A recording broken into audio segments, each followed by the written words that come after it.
Baik, Assalamualaikum warahmatullahi wabarakatuh. Puan dan Tuan, kembali lagi di segmen Tanya Profesor di channel yang radikal, ramah, terdidik, dan juga berakal.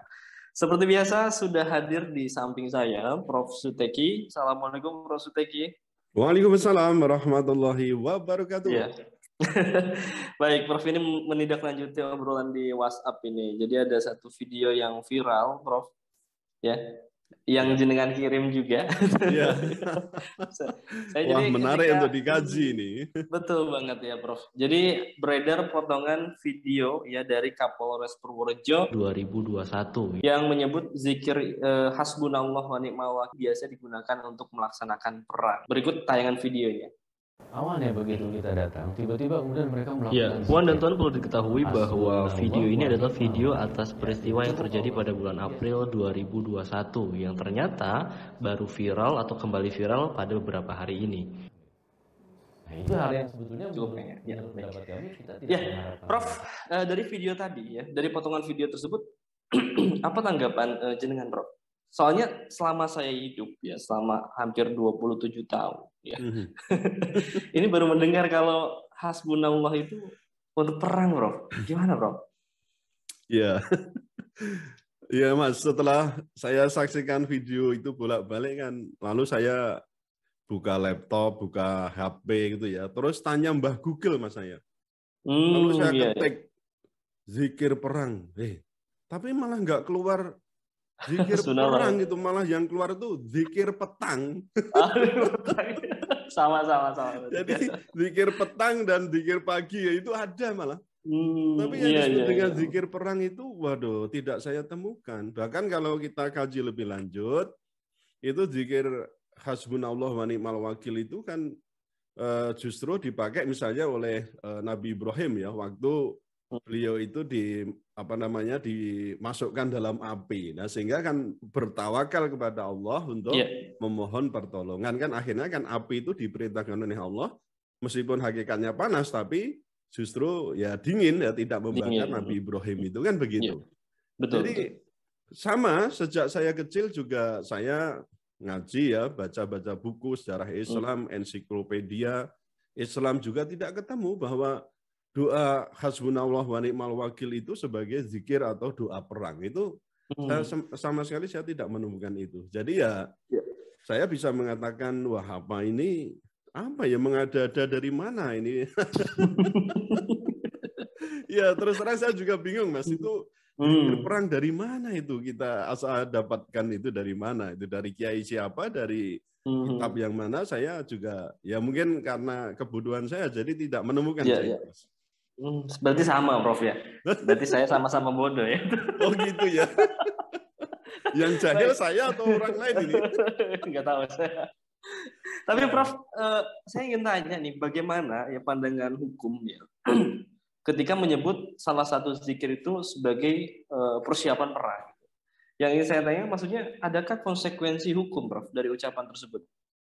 Iya, ini agak serius ya. Yang tadi ya serius sih ya, maksud saya. Serius, Prof. Ini betul-betul serius ini, karena saya bisa menyatakan begini bahwa Kapolres Purworejo itu saya katakan bisa ya sepihak ya menafsirkan zikir tersebut digunakan untuk melaksanakan perang.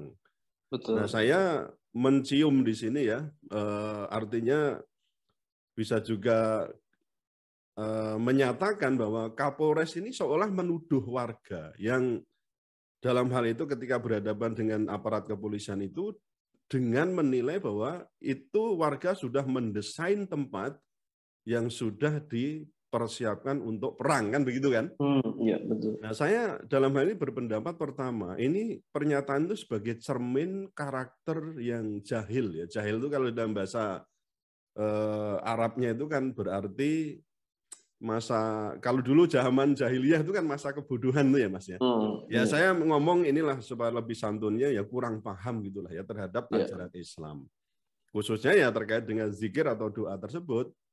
Kemudian yang kedua, saya kira hal itu juga merupakan sebuah perasaan yang patut diduga itu mengandung atau mengidap namanya Islamofobia. Padahal sementara ini kan di Amerika Serikat sudah mulai digagas kan tentang adanya undang-undang tentang anti-Islamofobia. Ya, bukan ke-Islamofobia, tapi justru yang dikembangkan adalah anti-Islamofobia. Nah, malah kita ini bukan oleh orang yang non-Muslim ya, tapi justru umat Islam sendiri. Ya, saya yakin Mas Rizal Kapolres itu kan ya Muslim ya, mestinya lah itu. Itu terkesan ya, saya mengatakan terkesan itu berarti ya menderita namanya Islamofobia. Ini saya mendapat kesannya. Patut diduga ya. Baik. Ya. Kemudian yang ketiga itu juga patut diduga ada motif dalam tanda kutip ya jahat dari Kapolres Purworejo itu yang mengaitkan zikir dengan persiapan perang.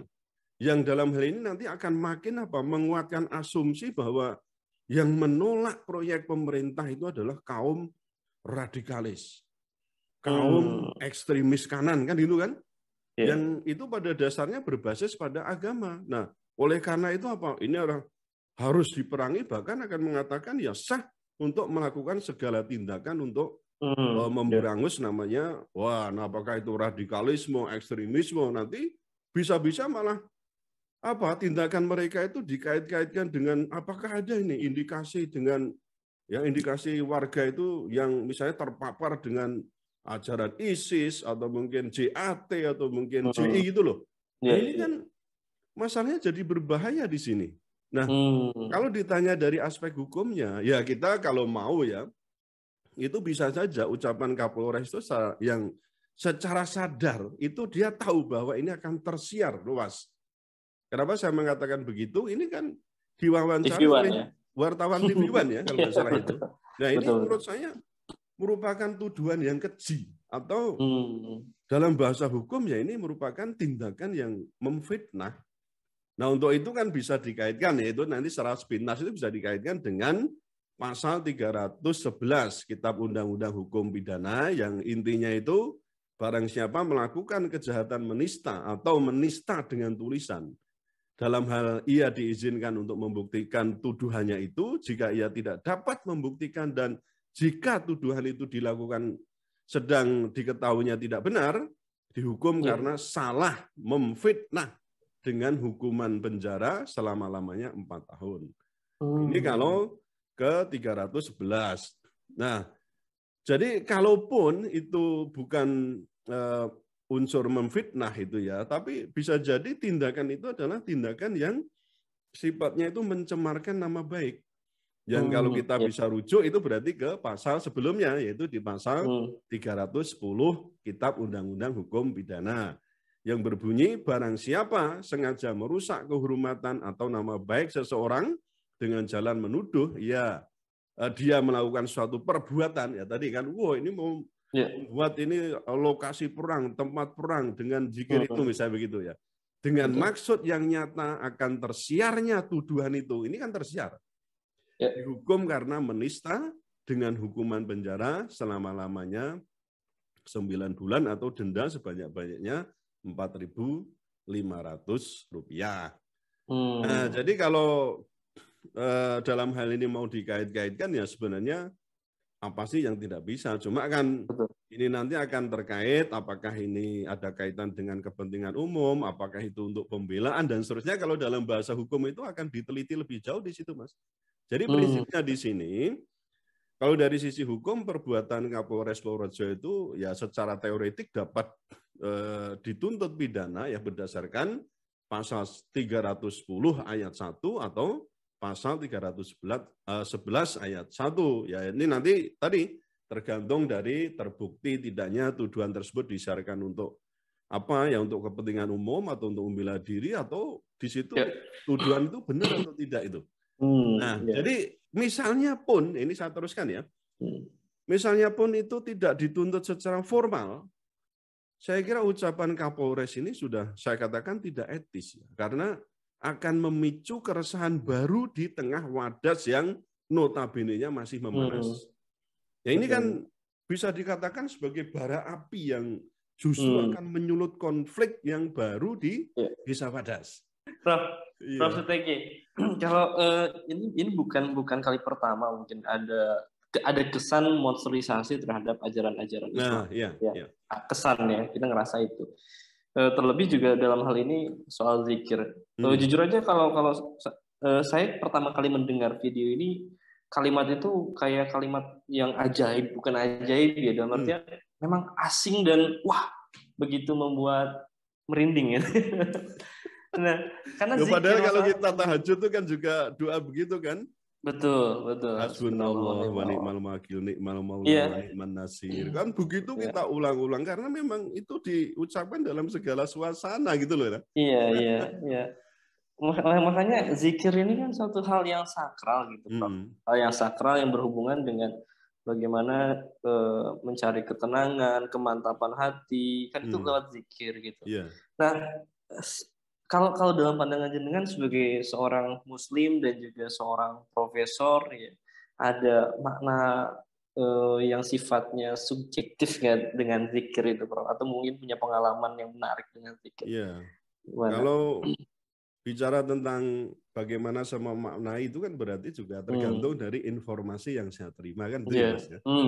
Nah, membaca zikir itu kan merupakan anjuran bagi semua umat ya, termasuk maksud saya muslim ya. Seorang muslimin muslimat tuh ya itu dianjurkan untuk zikir bahkan di pagi dan petang. Maka tadi saya ngomong ini ada enggak nih zikir perang? Malah ketemu nih zikir petang. Zikir petang. Ya kan? Ya, saya katakan memang benar ya, salah satu bacaan zikir yang masyhur itu yaitu tadi hasbunallah wa ni'mal wakil, ni'mal maula wa ni'man nasir. Hasbunallah wa ni'mal wakil, ni'mal maula wa ni'man nasir. Intinya kita kan hanya ingin bertawakal ya, bahwa cukuplah Allah sebagai tempat berlindung bagi kami kan ya. Sebaik-baiknya pelindung itu dan sebaik-baiknya penolong adalah Allah. Kan gitu kan? Ya Allah bagi kita ini kan Allah. Itu kan intinya di situ. Nah, zikir itu kan bisa dibaca dalam segala keadaan yang menunjukkan tadi saya katakan karakter tawakal kita kepada Allah. Terlepas dari usaha kita apa menghadapi segala masalah yang apakah itu terutama berkaitan dengan ya masalah hidup ya manusia ini. Kan begitu. Nah, kita ini hanya bertawakal tadi kepada Allah, bukan kepada orang lain. Karena seringkali kan kita berharap pada orang lain, ternyata orang lain tidak bisa memenuhi janji, harapan, atau apapun dari kita. Ya akhirnya kita akan kecewa. Sehingga memang betul kalau kita itu ya bertawakal kepada Allah, bukan pada makhluk itu. Nah, zikir itu kan bisa dibaca sebelum sholat, setelah sholat, saat bepergian, ya kan? Saat kita sholat tahajud, saat ditimpa bencana, saat ada ujian, dan bila dikatakan dalam segala keadaan apapun. Dan saya kira memang tidak ada satupun ketentuan ya bahwa yang menjelaskan zikir ini hanya dibaca pada saat perang. Nah, bahkan zikir ini kan biasanya dibaca bersamaan dengan wirid setelah sholat maupun ya sebelum sholat 5 waktu itu. Nah, jadi prinsipnya Allah itu kan memerintahkan pada makhluknya untuk selalu ingat kepadanya, dan karena itu supaya hati ini kan menjadi tenang, tentram kan gitu kan. Misalnya dalam Quran surat Ar-Ra'd itu ya, itu disebutkan bahwa ya intinya bahwa hai orang-orang yang beriman, maka ingatlah Allah, karena dengan hanya mengingat Allah itulah hati akan menjadi tenang. Jadi Allah bidzikrillah tatmainul qulub kan itu kan. Jadi ya saya kira ini menjadi sebuah amalan yang tadi bisa dikatakan dilakukan dalam segala bentuk dan dalam segala suasana. Tidak ada ketentuan bahwa ini atau mengucapkan zikir ini berarti wah kita dalam situasi perang atau kita menciptakan media tempat itu sebagai tempat perang, itu tidak ada. Malah beda, malah misalnya begini Mas, misalnya nyanyiannya itu maju tak gentar, nah, itu beda ya kan. Maju tak gentar, membela yang benar kan itu kan. Majulah, itu kan serentak kan itu. Karena apa? Hak kita diserang. Nah itu mungkin malah itu ngajak perang, malah lebih pas ya itu ya. Padahal ini kan lagu perjuangan kita ya, kita sering kita nyanyikan ketika kita memang akan bertempur melawan musuh kan itu kan. Maju tak gentar, gitu kan. Hak kita diserang, lah gitu kan. Nah itu baru ini pas. Kalau ini mungkin ya itu pun tidak selalu dimaknai, karena ini kan sebenarnya lagu-lagu perjuangan yang untuk menumbuhkan apa? Semangat Semangat, untuk ya. membela kebenaran dan membela hak yang dalam tanda kutip ini dirampas atau mungkin diserang oleh pihak lain. Nah, gitu kan? Betul, Prof. Ya. Luar biasa. Oke. Prof, saya tuh heran ya sekarang itu ya. Karena semakin kita mendalami kasus Wadas ya. Ini kan terus berkembang ya, dari mulai pertama serbuan mungkin ya, kemudian ada ucapan Mahfud MD, ada juga temuan Komisi 3, sampai ini tuduhan zikir. Gitu. Yang ingin saya tanyakan, bagaimana sih ringkasan pandangan Prof. Suteki dalam melihat perkembangan kasus Wadas ini? Ya, menyitir pendapatnya Pak Presiden, Pak Jokowi itu ya kata-kata saya ya ruwet itu. Ya kan ada video Pak Presiden. Ya, tapi di balik keruwetan itu sebetulnya bisa kita endus gitu ya, semakin tampak bahwa terkesan ada hidden agenda.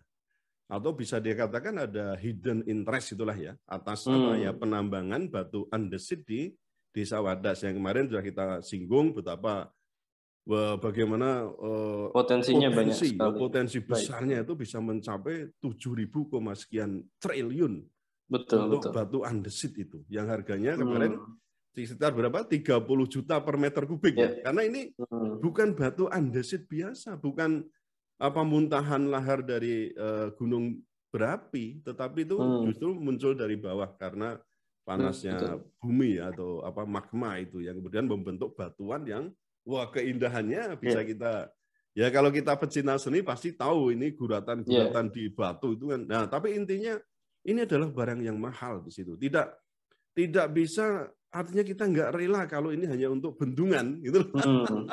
Untuk material bendungan ya itu untuk apa? Aksesoris ya. Jadi yang bernilai sangat tinggi itu. Nah, kemudian jika kita lihat secara ekosistem, Mas, jarak Desa Wadas dengan proyek bendungan bener ini kan 10,4 kilometer.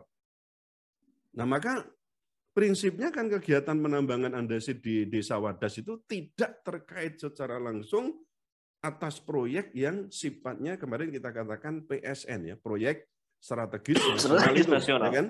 Nah, jadi ini sebenarnya proyek biasa yang bisa dikatakan tidak termasuk namanya kepentingan umum yang dapat berlindung pada apa? Kebijakan publik dalam rangka pengadaan tanah untuk kepentingan umum. Nah, kecuali ini Desa Wadas itu di lokasi waduk atau bendungan itu, nah itu jelas itu terkait langsung.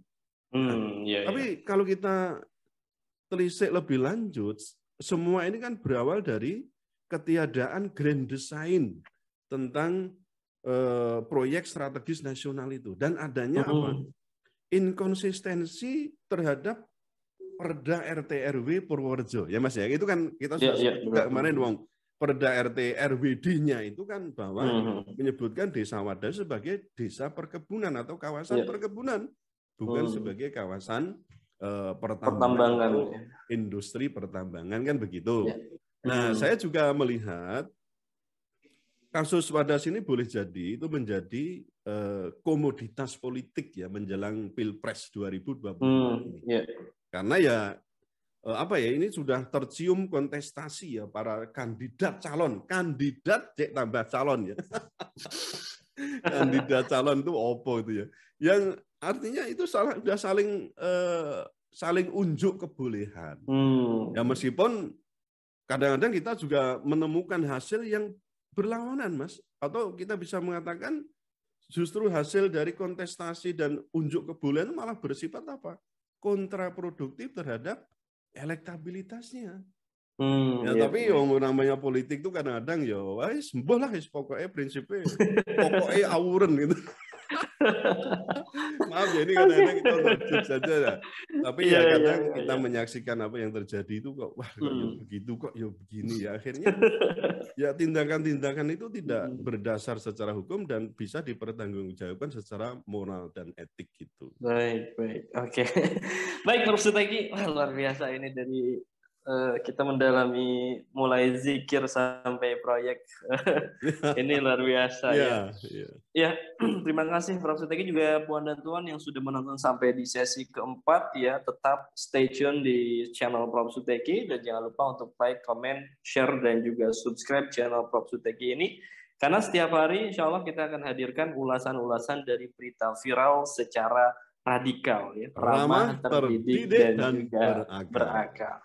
Baik, terima kasih Prof. Suteki, terima kasih Puan dan Tuan. Saya pamit undur diri. Assalamualaikum warahmatullahi wabarakatuh. Waalaikumsalam warahmatullahi wabarakatuh.